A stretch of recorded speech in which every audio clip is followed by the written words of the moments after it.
In 1982, my brother looked me straight in the eye and said, "You're not built for success."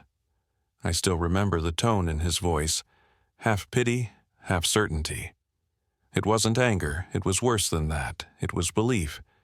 He believed I didn't have it in me. And maybe back then he was right. I didn't argue, I didn't try to defend myself. I just stood there in the driveway of our father's old house, holding a box of tools, watching him drive off in his new company car.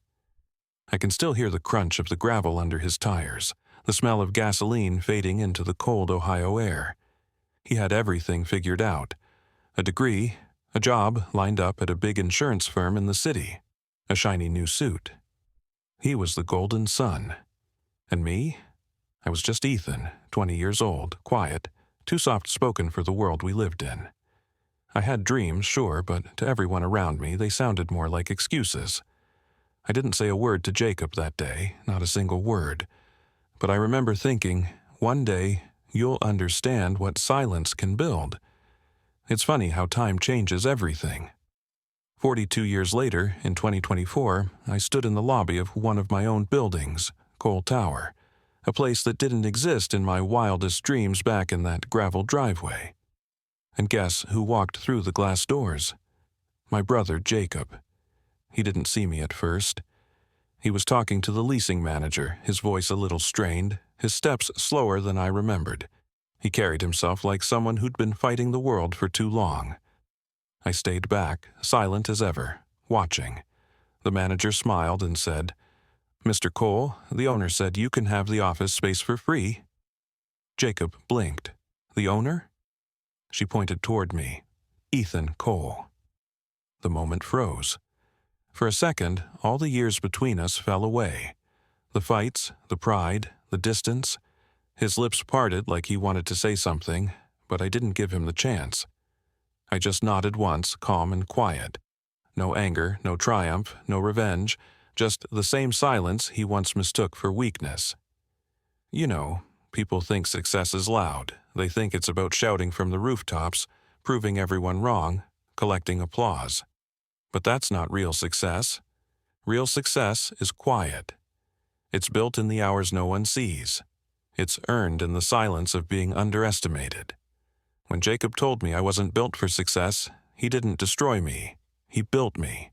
He gave me the fuel I didn't even know I needed. Every time I failed, every time I wanted to quit, I heard that sentence again. You're not built for success. And I worked harder, but I never said a word. He was loading boxes into the back of his car when he said it. Ethan, you've got to be realistic. Not everyone's cut out for business. Maybe not. You're better off finding a safe job. People like you need stability. He shut the trunk, brushed off his jacket, and drove away. I remember the sound of that car fading down the road. That was the moment something in me shifted. Not anger, not resentment, just a quiet promise. When Jacob walked into my building this year, I realized something. I didn't need to prove him wrong. Life already did that for me. He asked for an office space and I gave it to him for free. No speeches, no reminders, just keys. Because the truth is, I didn't want him to feel small. I just wanted to stay the same man I decided to be in 1982, silent, focused, and unshakable. Sometimes silence speaks louder than any victory speech ever could. In 1982, he said I wasn't built for success. In 2024, he worked under my roof. And the funny thing is, I still didn't say a word. Because when you've truly built something real, you don't need to. I grew up in a small town where success wasn't something people talked about. It was something you stayed safe from. People worked their whole lives in the same jobs, bought modest homes, and prayed the factory didn't shut down. My father, Henry Cole, owned a little hardware store on Maple Street, a red brick building with squeaky doors, a flickering sign, and the smell of sawdust that clung to your clothes even after you got home. It wasn't fancy, but it paid the bills, and in our family, that was enough. At least for everyone but me. I used to stand behind the counter, ringing up nails and bolts, watching the same faces come and go every day. Some of them were people I'd known since childhood. I remember thinking, is this all there is? My father didn't understand that thought. To him, questioning the path was almost disrespectful. He believed in tradition, in stability, in keeping things as they were. My mother, Margaret, was different. She saw the way I looked at things, the empty lots, the abandoned storefronts, and she'd say softly, "You've got the kind of eyes that see what could be, not just what is." Those words were like gasoline on a small spark inside me. But in our family, it wasn't my mother's words that carried weight. It was my brother Jacob's. Jacob was 3 years older than me, and to everyone, especially my father, he was the definition of success. He'd gone off to college, came back in crisp shirts and polished shoes, and spoke about markets and business trends like he owned the world. At family dinners, the conversation always circled back to him. "Jacob just got promoted again." "That's wonderful, honey." "Ethan, you still working at the shop?" I'd nod. "Yeah, for now." Jacob would smirk, not cruelly, just dismissively, like I was a kid chasing clouds. One night, I stayed late at the hardware store after closing. I had a sketchbook open on the counter filled with drawings, small business layouts, designs for a custom furniture shop, a blueprint for something I called Cole Woodworks. Jacob stopped by on his way home. He looked over my shoulder, flipping through the pages. "What's this?" "Just ideas, things I might want to build." "You think you're going to start a business?" "Ethan, you can barely keep this store running." "Maybe, but I want to try." "You're not built for that kind of life. You don't have the drive. You've got to be ruthless to win. You're not built for success." He said it so casually, like he was stating a fact. Then he patted me on the shoulder and walked out. That was the night I stopped showing people my ideas. He doesn't mean it the way it sounds. Doesn't he? Jacob talks loud because he's scared of silence. You, on the other hand, do your best work in it. Dad thinks I'm wasting my time. Mother, smiling faintly. Your father respects hard work. He just doesn't understand dreams that start small. She placed her hand over mine. Don't lose that notebook, Ethan. It might look like paper now, but one day it could hold everything you've built. I didn't know it then, but she was right. I wasn't jealous. I just felt behind. Like I was watching someone else live the version of life everyone said I should want. But deep down, I didn't want Jacob's world. I didn't want to impress anyone. I just wanted to build something of my own. But in our house, ambition without proof looked a lot like foolishness. So I stayed quiet. Years later, when people ask me why I never argued with Jacob that day in 1982, why I didn't defend myself when he said I wasn't built for success, I tell them the truth. Because I didn't need to. I knew that words couldn't build anything, but silence could. That silence, the one that started in that small Ohio hardware store, would follow me for decades. It would shape me, test me, and eventually define me. But back then, it was just a quiet promise between a boy and the life he refused to settle for. The music fades out as the scene lingers on a close-up of the sketchbook, the words Cole Woodworks written across the top. The page turns, revealing a blank space ready to be filled. I was 21 when I decided to start my first business. A small carpentry shop behind my parents' house. Nothing more than a garage with 2 saws, a borrowed drill, and a dream that looked ridiculous to almost everyone I knew. I called it Cole Woodworks, after the sketches I used to hide in my notebook. I'd wake up before sunrise, work a full day at my father's store, then come home and build furniture till midnight. Chairs, shelves, small tables, anything someone might buy. At first, I thought passion would be enough. It wasn't. The orders trickled in slow, mostly friends of my mother who wanted to support me. But within a year, the money was gone, the tools were breaking, and the roof leaked every time it rained. I still remember standing there one evening, rainwater dripping from a hole in the ceiling onto my last unfinished table. My hands were covered in sawdust, my stomach empty, my pride thinner than the wood I was sanding.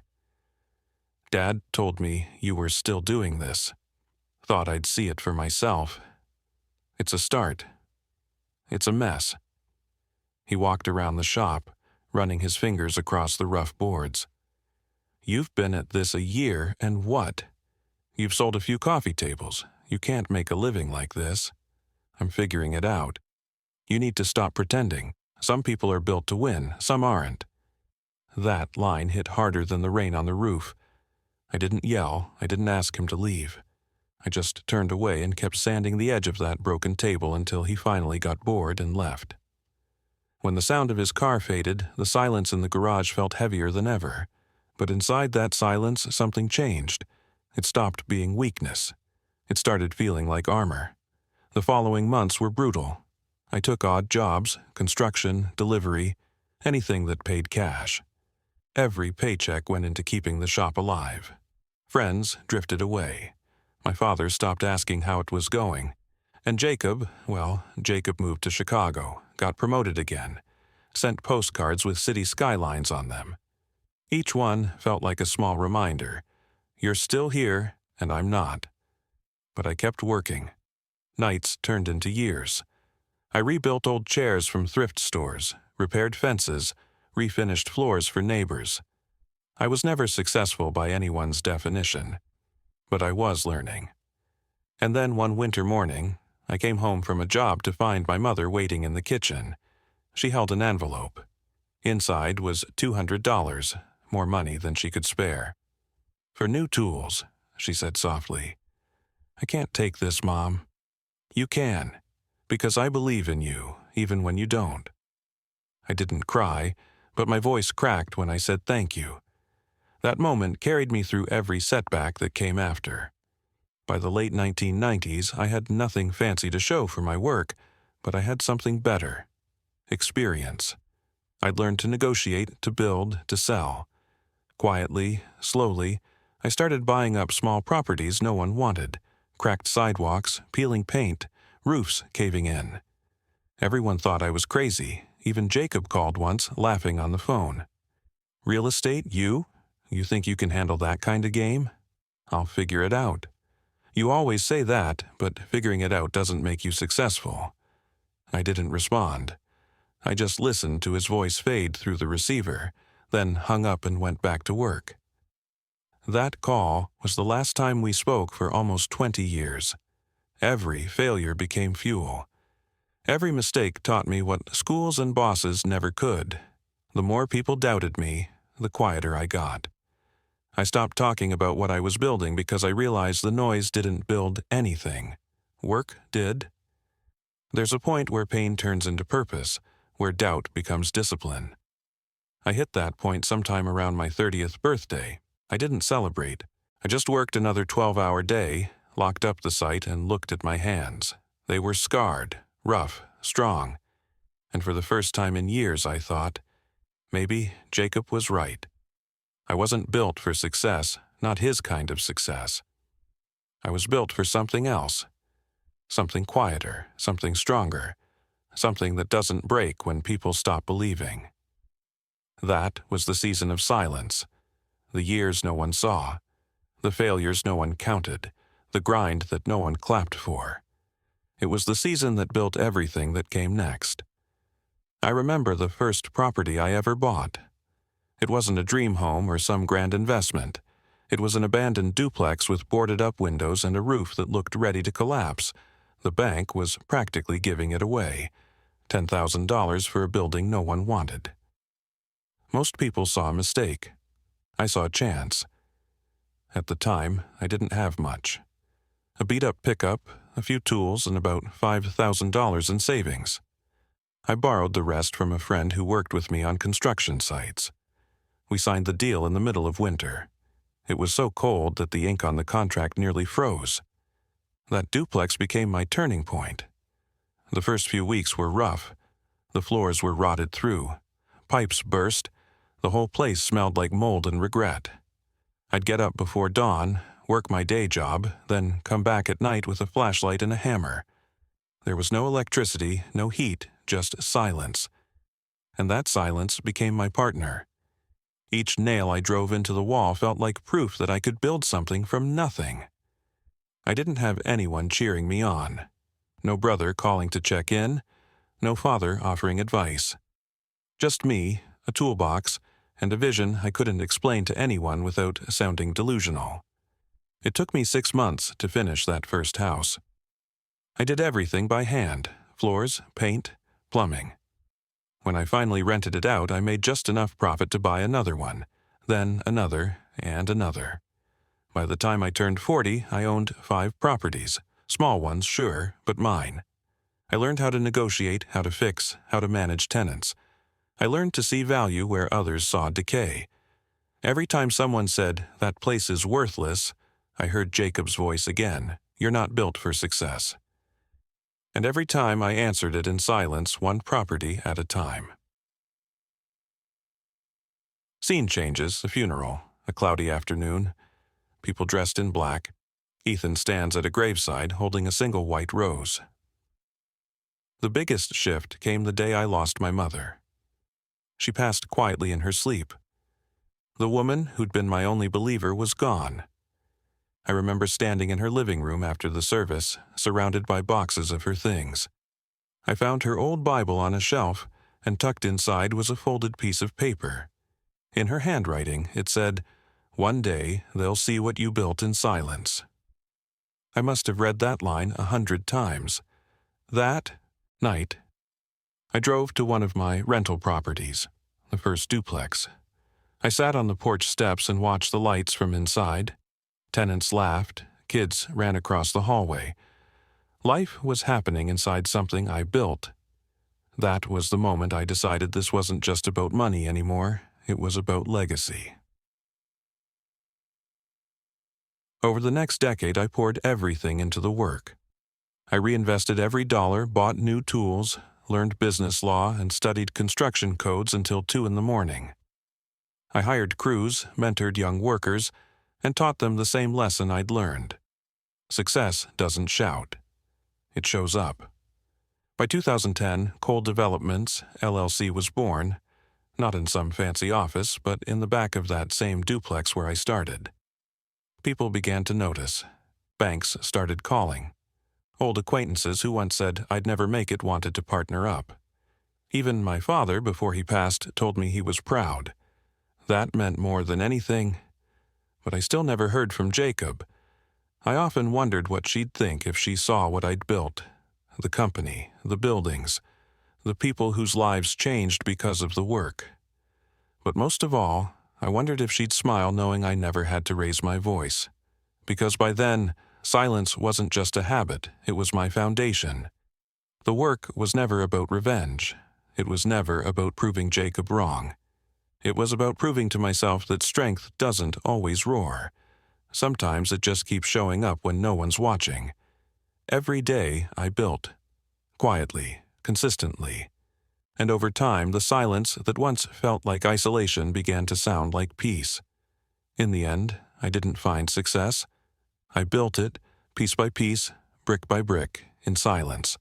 And I didn't even realize that the day was coming when silence itself would speak for me. 42 years.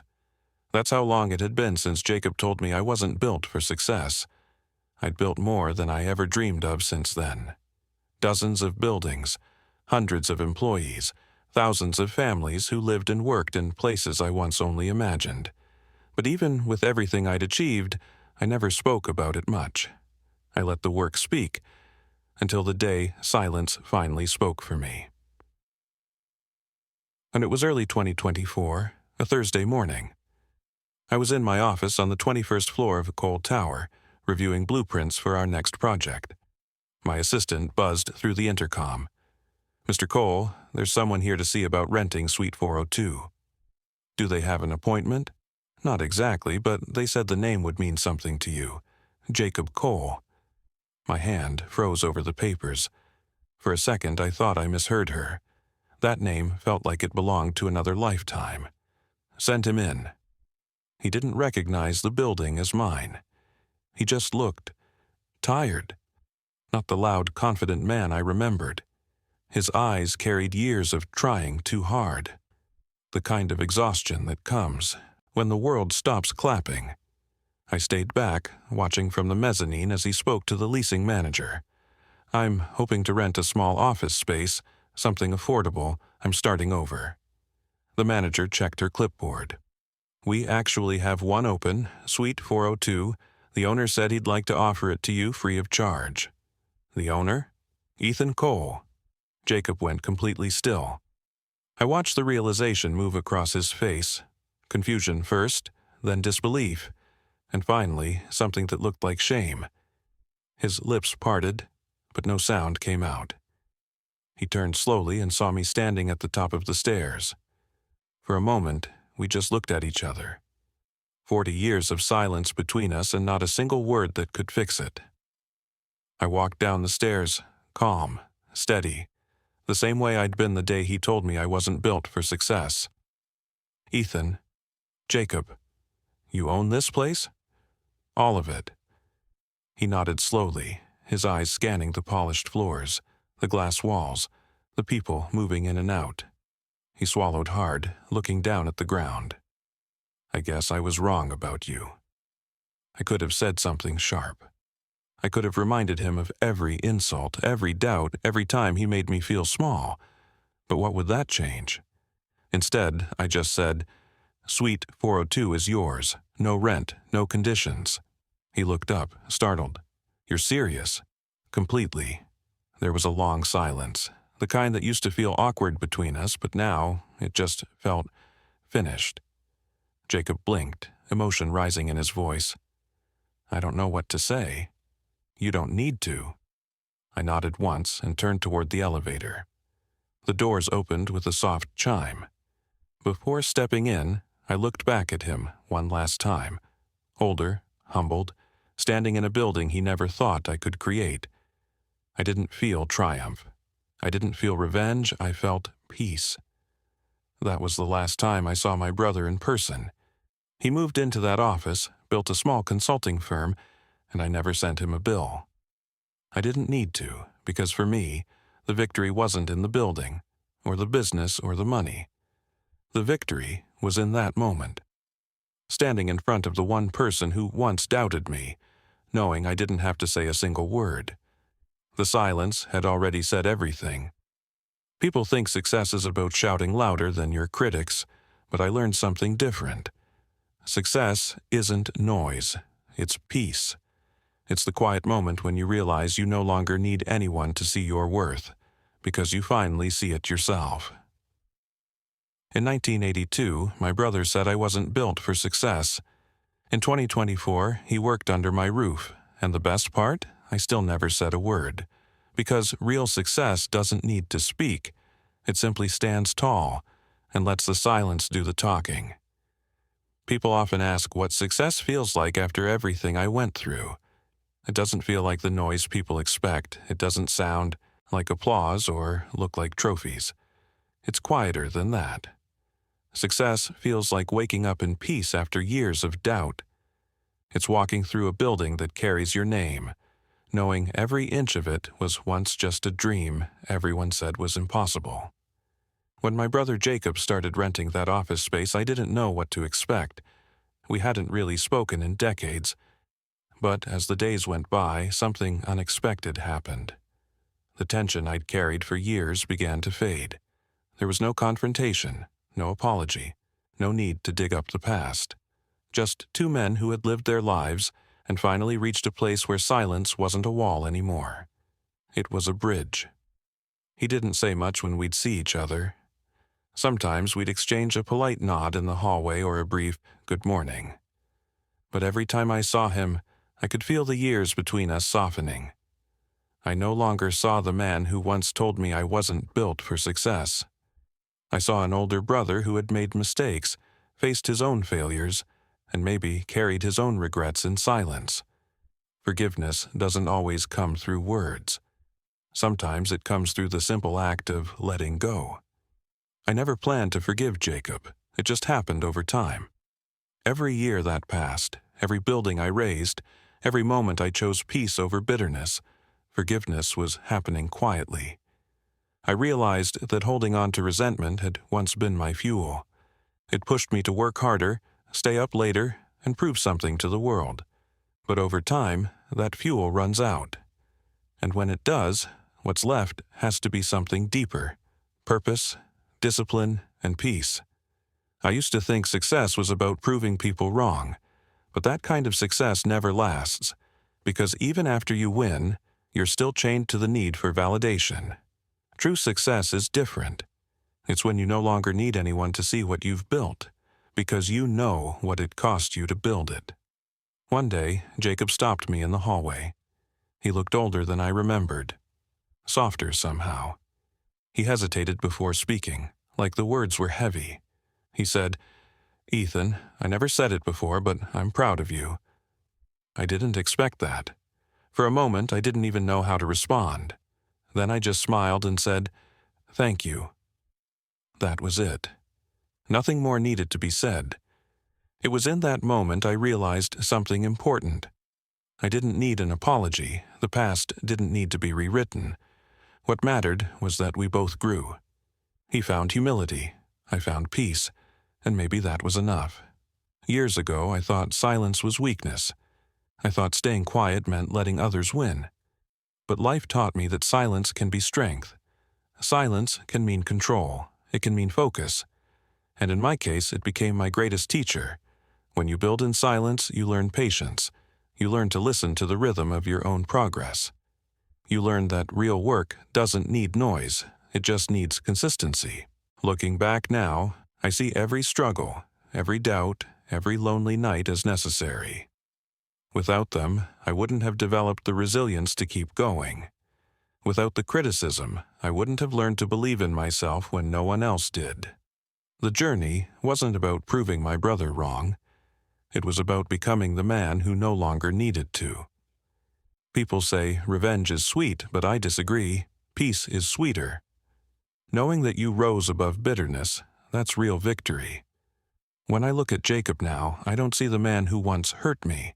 I see the man who unknowingly gave me the drive to find my purpose. His words from 1982 used to echo in my mind. "You're not built for success." But those same words became the foundation I built my life upon. He was wrong, but in some strange way, I'm grateful he said it. Because without that pain, I might never have learned who I was capable of becoming. Today, when I think about success, I don't picture the buildings or the numbers in a bank account. I think about waking up in peace. I think about the strength it took to stay silent when I could have shouted. I think about forgiveness, the kind that frees you, not the other person. In the end, my brother's words didn't define me. My response did, and my response was to keep building, quietly, patiently, with grace. Because real success doesn't make noise. It stands steady. It forgives. It lasts. If you've listened this far, thank you. This story isn't just about me and my brother. It's about anyone who's ever been told they couldn't make it. Anyone who's ever been underestimated and chose to let their results do the talking. If that's you, keep building, keep showing up, keep believing even when nobody claps. Because one day, your silence will speak for you too. If this story connected with you, do me a favor. Hit that like button, share it with someone who needs to hear it, and tell me in the comments what silence has taught you. And if you want more stories like this, real, raw, and built from experience, subscribe to the channel and turn on notifications. Every week, I share stories that remind us that success isn't noise. It's peace, patience, and the quiet strength that never gives up. Thanks for watching. This is Ethan Cole, and remember, build in silence, let the world make the noise.